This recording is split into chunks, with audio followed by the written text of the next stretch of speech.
In 1967, I was a 20-year-old student at the United States Merchant Marine Academy in Kings Point, New York. And in 1967, I was standing right on this road here, hitchhiking all the way to Montreal, Canada, to Expo 67, the World's Fair on the Future. But I was going to see one person in particular. It was the geodesic dome, the U.S. Pavilion in 1967, designed by a man named Dr. R. Buckminster Fuller. It was a different time. And that's what I must have looked like back in 1967, hitchhiking to Montreal, Canada, to see the man who could see the future.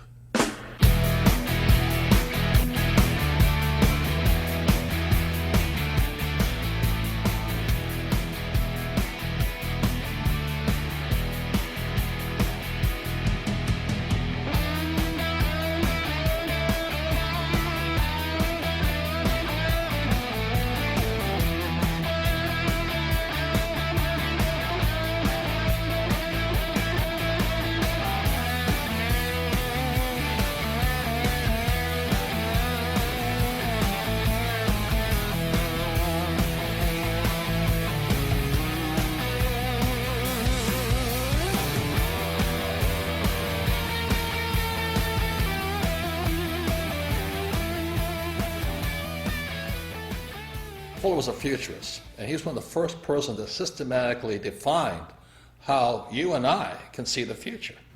So that really intrigued me, because if I could see the future, I could see the future of stock markets, bond markets, real estate markets, and all that. And so I had a very small reason to want to be a futurist. It's all about greed to make money. So then in 1981, I had the opportunity to study with Dr. Fuller up in Kirkwood, California, which is near Lake Tahoe. And I spent a week with him up there. And I realized he wasn't looking at the future of the stock market. He was looking at the future of humanity. But the people running our economy, running the world, running our banks, running our politics, have us on a collision course with disaster. So I went, and once I could see the future, I knew I had to make changes.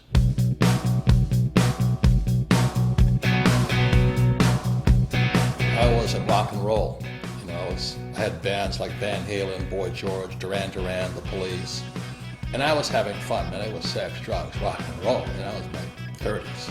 I thought it was a hot life, great life. You know? Then I met Fuller, and then I changed.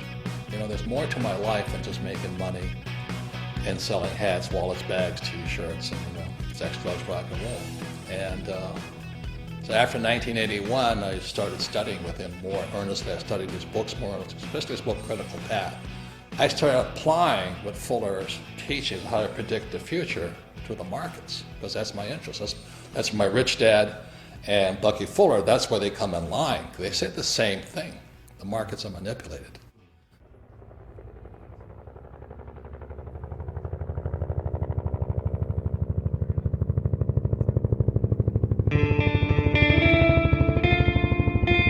In 1969, I graduated from Kings Point and joined the U.S. Marine Corps and was selected for pilot training in Pensacola, Florida.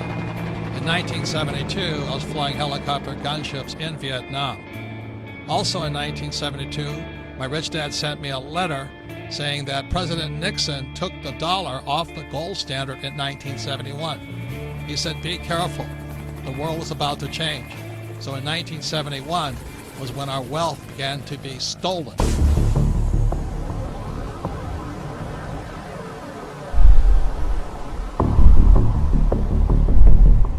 Since 1981, I had the privilege and the good fortune to study with Dr. Fuller 3 times.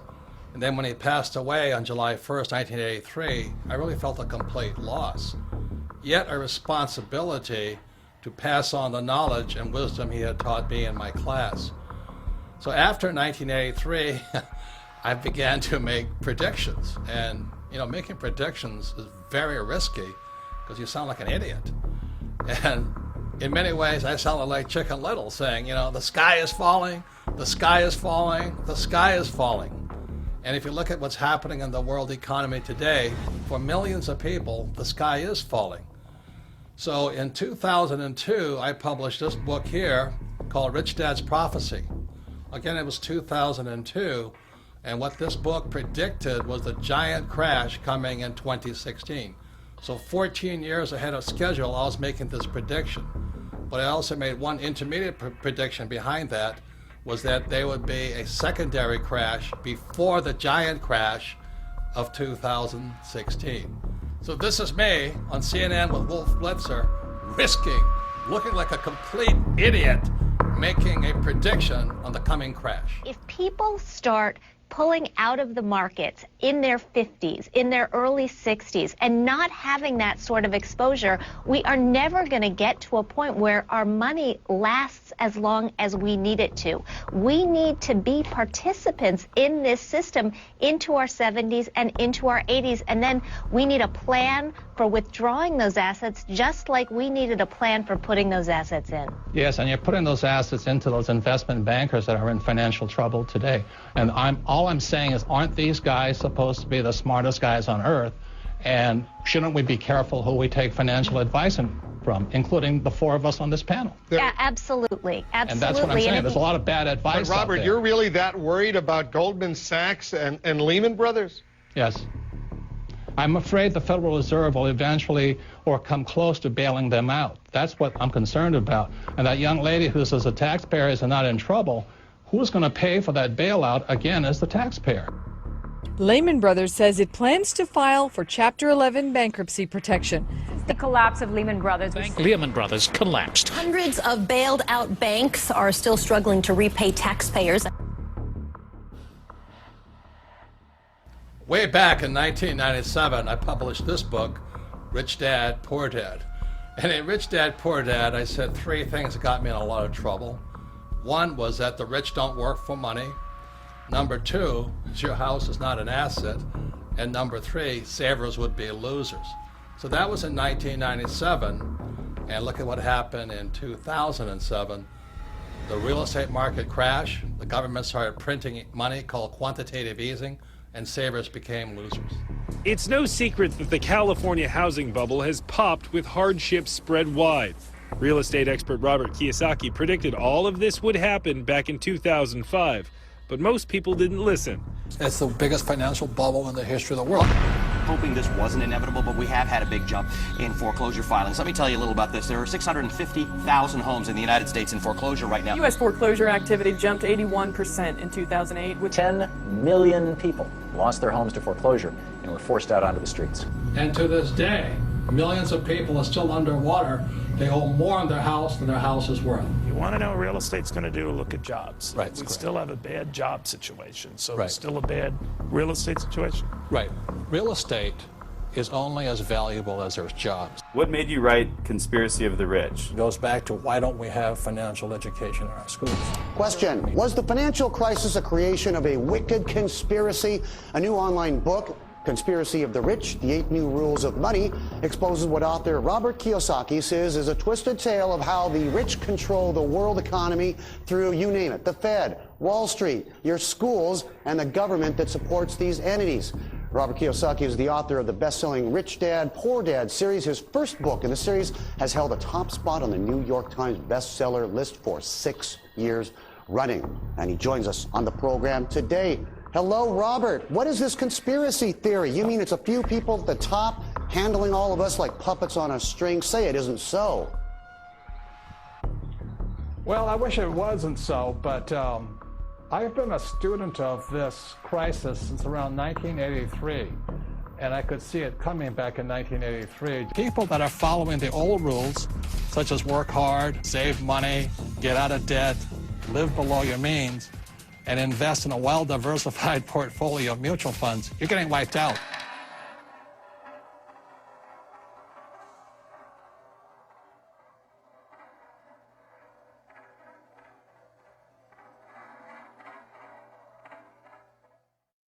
So all coins have three sides.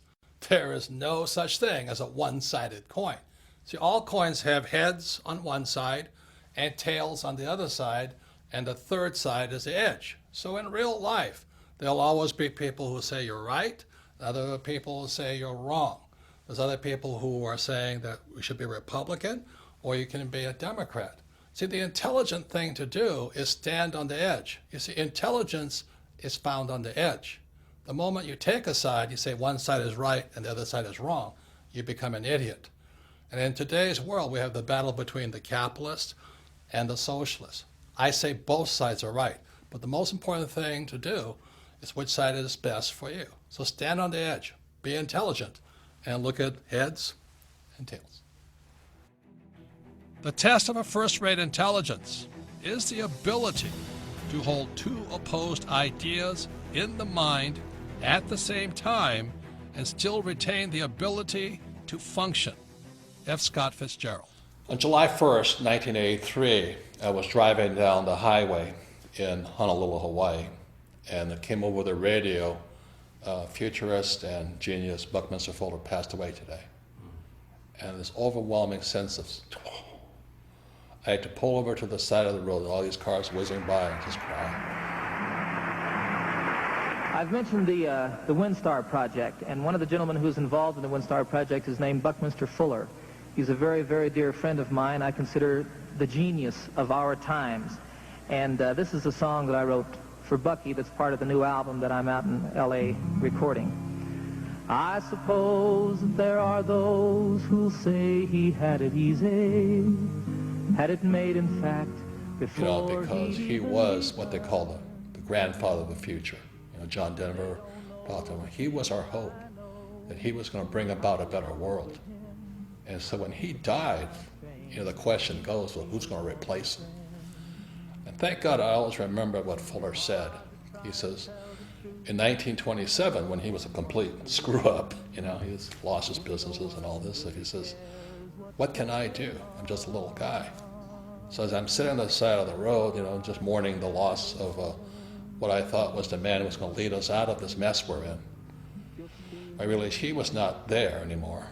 Then I had to ask myself, what can I do? I'm just a little guy. And in '84, I sold my businesses, quit my job, met this beautiful woman named Kim, my friend Blair Singh and I, now Rich Dad Advisors. We all held hands and we took a leap of faith. Went in and said, I don't know what we can do, but we have to do something. And we were broke for years. But we just kept teaching and talking to people what Fuller says and teaching the same things my rich dad taught me of how you never need a paycheck again and how you can find financial freedom versus job security. That's how strong his love for you and me. A friend to all the universe, grandfather of the future, and everything that I would like to be. In 1983, after Fuller passed away, and I read his book, Grunch of Giants, Grunch standing for Gross Universal Cash Heist, I understood what both men were saying. Our wealth is being stolen via our money system. Man can do is change the world and make it new again. Don't you see what one man can do? So the thing I'm upset about is our school system doesn't teach us anything about money and how the ultra-rich are manipulating the system via printing money. They're ripping us off for our money system. So that's why, as I said, there's three sides to a coin. You got to decide which side you're on. You want to be on the poor and middle class side? Knock yourself out. Have a good time. Work hard, pay taxes, and lose money. I want it to be on this side of the coin. The riskier side is the poor and middle class, because the state of the economy today, they're going to keep printing. We cannot survive this thing. The central banks will just keep printing money. And that's good for me because I'm going to make more money, but every time you print money, the poor and middle class get poorer.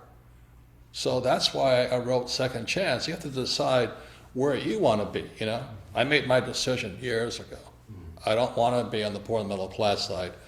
I want to be on the rich side. But I also found the social responsibility to let everybody know the whole picture.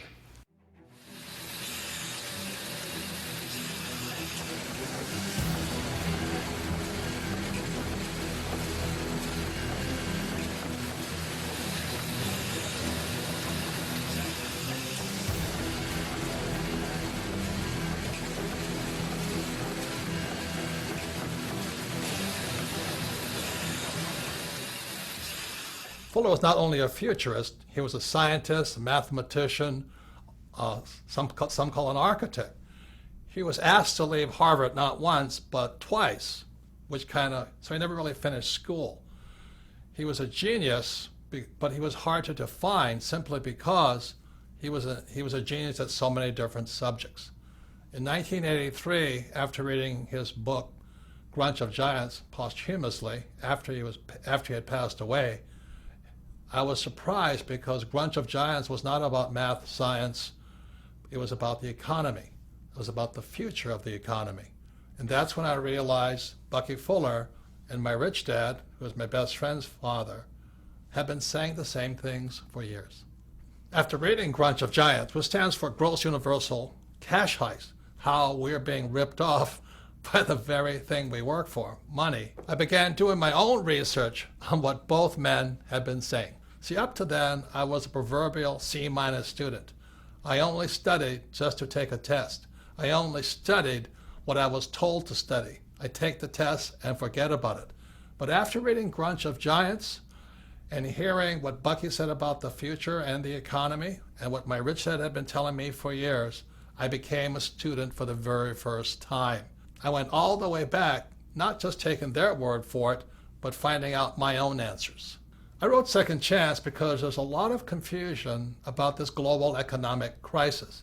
You know, one side of the coin, especially the politicians, say, hey, don't worry, everything's fine, the economy's coming back. On the other side of the coin, there's people who say, we're on the eve of destruction. You know, buy guns, store food, buy gold, and go into hiding. And on one side of the coin, the socialists say, we need more entitlement programs. We need to take care of people. And capitalists say, if we keep giving people money, we're all going to go broke. And today, finally, everybody knows America is deeply in debt. We all know the U.S. is in debt, and this is the chart of the national debt of the United States, somewhere over 17 trillion. And for some people, that's scary, but what's coming up next, to me, is terrifying. We're out of money, and all this does is scare people and confuse people. People do not know what to do. And so that's why I wrote Second Chance. I wrote Second Chance as simply as possible. You know that principle, KISS? Keep it super simple.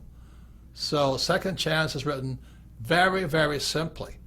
The following are examples of some of the charts you'll find in Second Chance.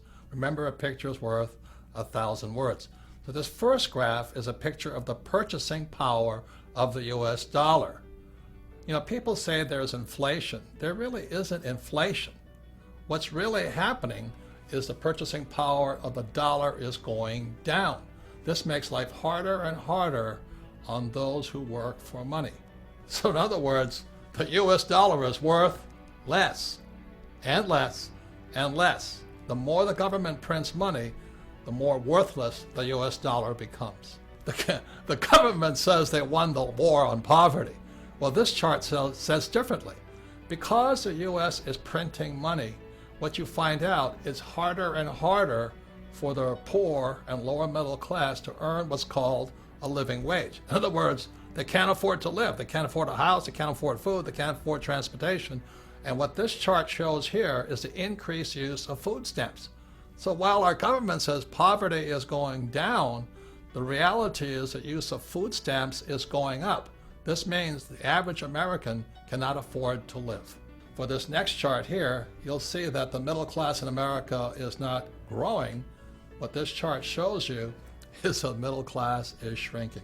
So to keep up with these global changes, millions, young as well as old, are going back to school for retraining, hoping to find that high-paying job. Unfortunately, these two charts tell a different story. The first chart here is you see the rising cost of a college education.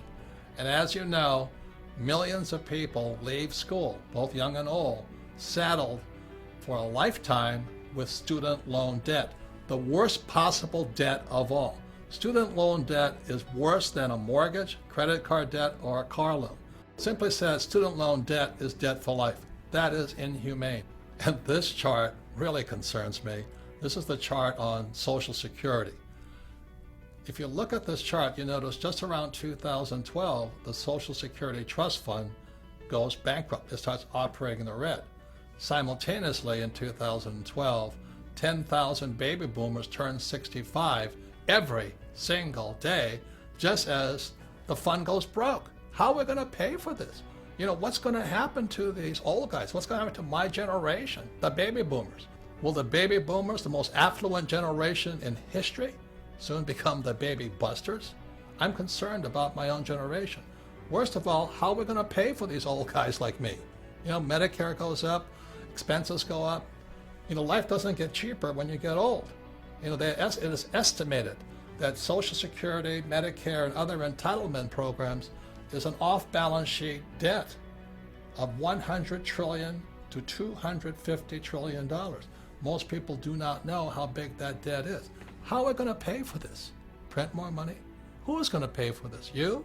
Your kids? Your kids' grandkids? Who is going to pay for this? Are we just going to print more money? And this leads to the next thing that really concerns me. These next two charts shows you what happens when a country prints too much money. Again, as Bucky taught me, to see the future, look at the past. And what you see here is a chart of the German Weimar government between the years 1918 and 1923. The German government, to pay its bills, began printing and printing and printing and printing. So the German economy looked good because the economy was growing with all this printed money. But what happened was it eventually collapsed after 1923. What happened was this: if you were a millionaire in Germany prior to 1918, by 1923 you were a pauper. I'm afraid that's what's going to happen to millions across the world if the United States keeps printing money. So here's a chart of the United States today. It's called quantitative easing. You know, it just keeps going up. The reason they call it quantitative easing, that's simply government speak, government jargon, a way of keeping us confused. Quantitative easing simply means printing money.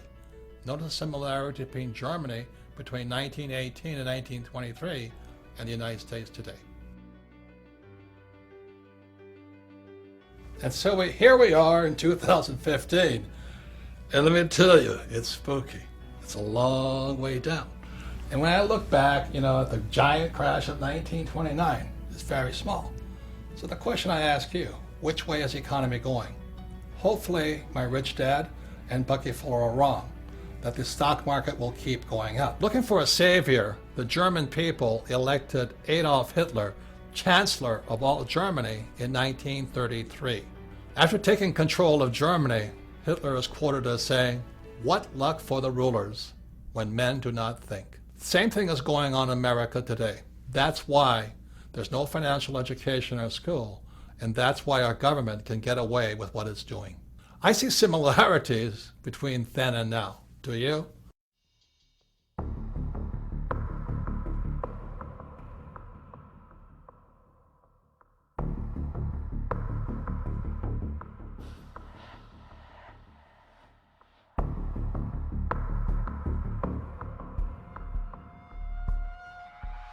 As I said in part one, in 1971, President Nixon took the dollar off the gold standard, and the dollar became debt, and the U.S. could now print money. I have directed Secretary Connally to suspend temporarily the convertibility of the dollar into gold or other reserve assets. The problem is our education system never changed after 1971. You see what low grade you made on your weekly mathematics test? More than half of you failed. Most of those who passed just got by. Nobody had 100%.